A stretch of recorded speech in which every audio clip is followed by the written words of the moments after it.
Olá, hoje é dia 20 de julho de 2020. Aqui é o canal Afectos, cuja proposta é Amar Também Se Aprende. Esse é o terceiro vídeo de hoje, estou gravando. E eu resolvi gravar mesmo sem ter escrito nada. Por quê?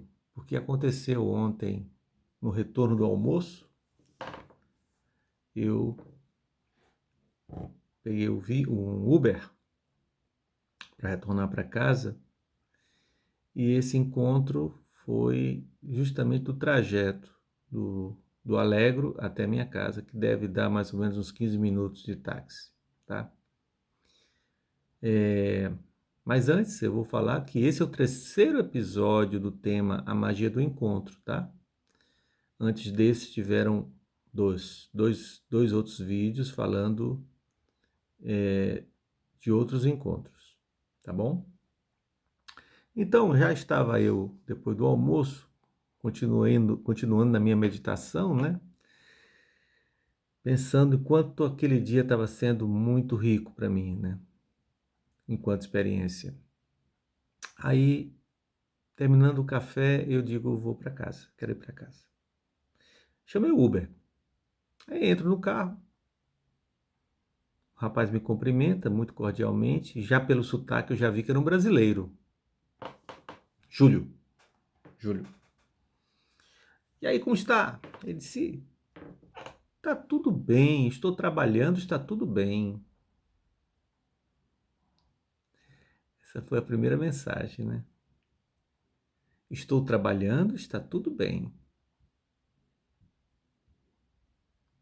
Aí eu comecei a questionar que no início, há 2 meses atrás, estava muito difícil o Uber e imagino que também não estivesse tão bom assim por causa dos problemas acarretados ao turismo, né? Ele disse, não, realmente, eu estou há pouco tempo aqui trabalhando como no Uber, mas quem trabalhou em abril e maio dizem que agora está muito melhor. Mas eu acredito, e segundo ele, que deva estar com 70% do que seria esperado se nós tivéssemos um tempo normal, sem pandemia.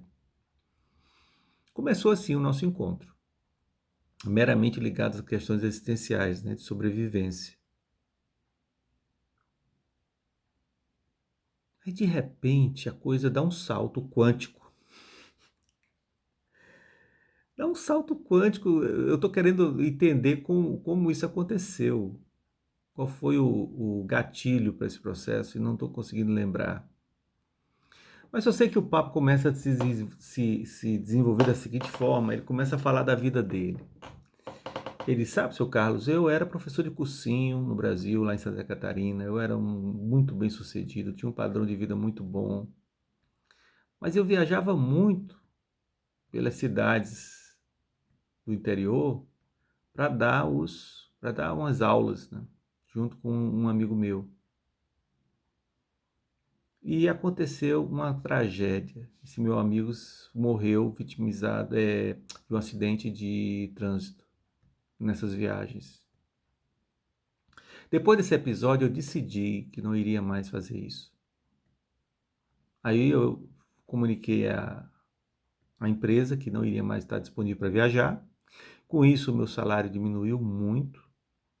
E aí eu resolvi abrir um restaurante. E para complementar minha renda. Depois de 2 anos, o restaurante começou a ficar. Houve aquele problema do impeachment da Dilma, o dólar subiu e aquela coisa louca. Como eu trabalhava com produto, a cozinha japonesa, era tudo importado. Eu tive que demitir gente, só ficou 2 garçons, eram 6, ficaram só 2 e eu tive que também arregaçar as mangas. Era muito estresse, era muito conflito, era muita adrenalina no processo. Eu chegava em casa sem conseguir dormir direito, era horrível. Aí eu, um dia conversando com a minha mulher, ela também muito satisfeita, fisioterapeuta, muito satisfeita com o resultado do trabalho dela. Nós conversando e a gente chegou à seguinte conclusão, ela dizendo que tinha vontade de sair do Brasil. Aí veio a hipótese de nós irmos fazer uma imersão na Irlanda. Isso nasceu de um papo, de uma conversa, e depois de 2, 3 dias eu já comecei a fazer tudo para poder concretizar esse nosso projeto. Vendi meu carro, troquei por um mais simplesinho, vendi o restaurante, fui morar com meus pais até quando eu estivesse preparado para viajar, eu e a minha namorada na época. E de repente eu me dei conta de uma tranquilidade, de um estado de consciência que eu não sabia que existia. De repente eu só dando aula do meu cursinho, em casa dos meus pais, sem a preocupação do restaurante, mais descansado, mais tranquilo. Eu comecei a ter um contato comigo mesmo que eu estava com saudade de mim, não sabia. Olha a profundidade do papo, da conversa. E assim fomos para a Irlanda. E lá eu passei 4 anos, minha esposa queria ficar por lá, mas eu não achei a opção boa, porque afinal de contas nós estávamos com estudante, visto de estudante, e ali eu fazia de tudo, eu era faxineiro, eu era atendente de mesa, fazia de tudo, né? E é muito cansativo, e a idade estava avançando, e a gente fica preocupado, né, em concretizar coisas mais seguras, coisas que realmente nos dê mais satisfação. E aí a minha mulher disse para mim assim: não volto mais para o Brasil, não tenho mais condições de voltar para o Brasil. Ele ficou preocupado. Aí ele percebeu que tinha que achar uma outra solução. E a outra solução foi vir para Portugal. E aqui chegaram há um ano, ela está trabalhando no supermercado. Eu perguntei sobre a regulamentação da fisioterapia, ela disse que não quer mais atuar nesse ramo e resolveu estudar línguas, curso de línguas. E ele está no Uber, né, tentando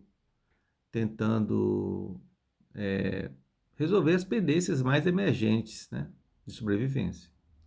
Aí ele me conta de um encontro que ele teve. Ele disse assim: seu Carlos, às vezes chegam pessoas chatas aí, mas também chegam cada pessoas maravilhosas que nos dão presentes. Eu digo: como assim, ô Júlio? Vou contar uma para o senhor.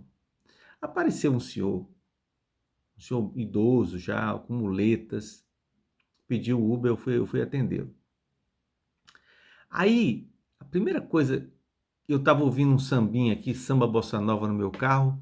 A primeira coisa que ele fez foi dizer assim: o senhor sabe qual é a diferença entre o português e o brasileiro? Aí o Júlio disse, né? Eu fiquei preocupado em responder, não respondi, fiquei calado porque eu tive medo de falar besteira, né? Aí esse senhor, com muito bom humor, disse assim: a grande diferença entre o português e o brasileiro é que o português ouve fado e o brasileiro ouve samba. Isso faz toda a diferença. Aí começaram a rir os dois, né?